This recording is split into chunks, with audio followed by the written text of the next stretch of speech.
Quantas vezes a suposta vítima poderá pedir a prorrogação das medidas protetivas? Fique ligado até o final desse vídeo que eu vou responder.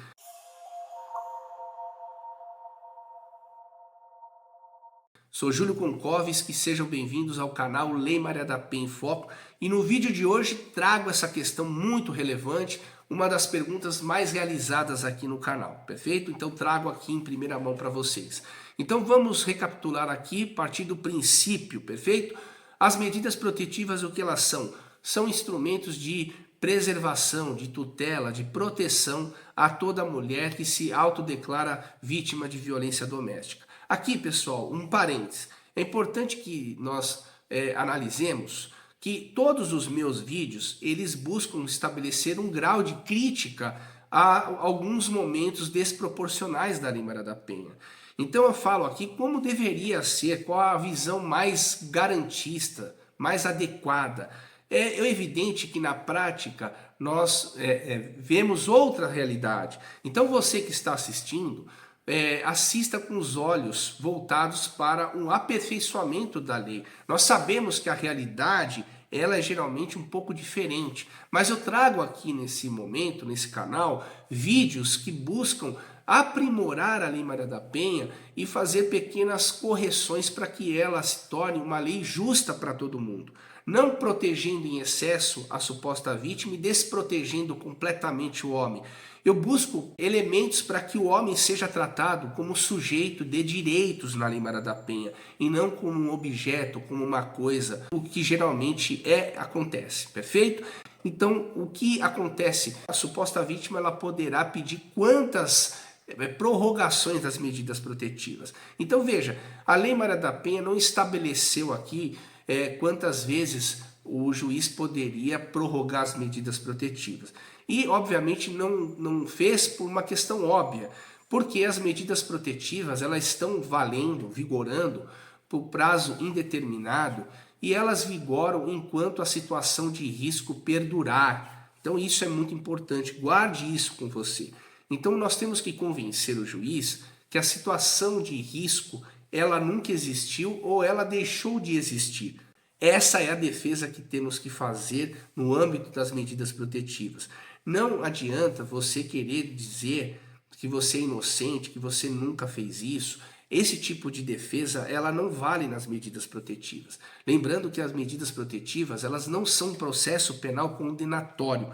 O que eu quero dizer com isso é que você não deve utilizar as protetivas como palco de discussão para provar a sua inocência. Não faça isso. Não faça isso porque o seu pedido não será acolhido, será rejeitado. O juiz já vai te informar que ali não é lugar de provar sua inocência. O lugar de fazer isso é lá no inquérito policial e eventual ação criminal. Na protetiva você tem que se comportar de forma estratégica. E o que é se comportar de forma estratégica? A partir do momento em que o juiz determina a intimação da suposta vítima para que ela se manifeste se existe ou não situação de risco, geralmente 99% das vezes em que isso acontece, a vítima, a suposta vítima, vai informar o oficial de justiça que ela pretende prorrogar as medidas protetivas. Aqui é que nós devemos ter o máximo de cuidado e atenção.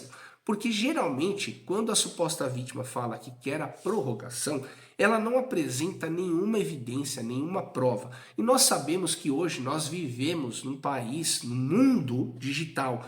Todo mundo tem um smartphone à sua disposição que pode registrar, que pode gravar, que pode, enfim, registrar a qualquer momento. Então, se a suposta vítima diz que ainda se sente temerosa, em risco, ela deveria aqui apresentar elementos mínimos, concretos, que embasasse a decisão do juiz para que ocorresse a prorrogação. E aqui é uma crítica, obviamente, que a maioria dos casos os juízes prorrogam as medidas protetivas com base apenas no desejo da mulher. A mulher fala, eu sonhei com meu ex, então você vai ter direito à prorrogação.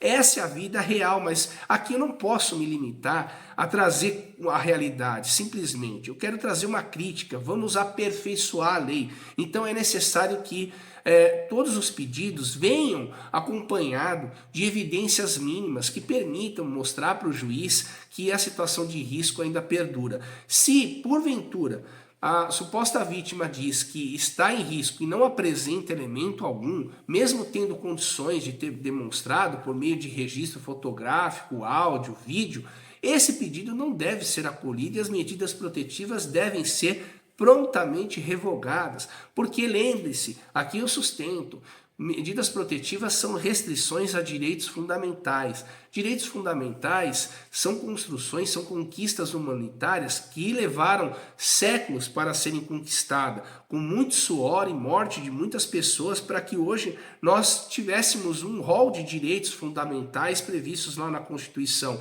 E não é qualquer desejo, qualquer vontade, simplesmente, sem prova, que pode limitar e restringir direitos fundamentais. Aqui que reside a questão, aqui que reside a minha crítica. Então, restrição a direitos fundamentais só deve acontecer com evidência mínima e não com base em desejo, perfeito? Então, basicamente, a Lei Maria da Penha, embora não tenha estabelecido um número máximo de prorrogação, aqui vem a minha crítica dizendo que a prorrogação, pedido de prorrogação, deve vir acompanhado sim de elementos mínimos concretos, sob pena do juiz revogar essas medidas protetivas, porque, repito, medidas protetivas são restrições a direitos fundamentais e restrições a esses direitos devem ser somente concedidas com base em elementos mínimos de convicção, de provas, perfeito? Se esse vídeo fez sentido para você, compartilhe ele, dê o seu like, junte-se a nós, porque aqui é no Fio do Bigode,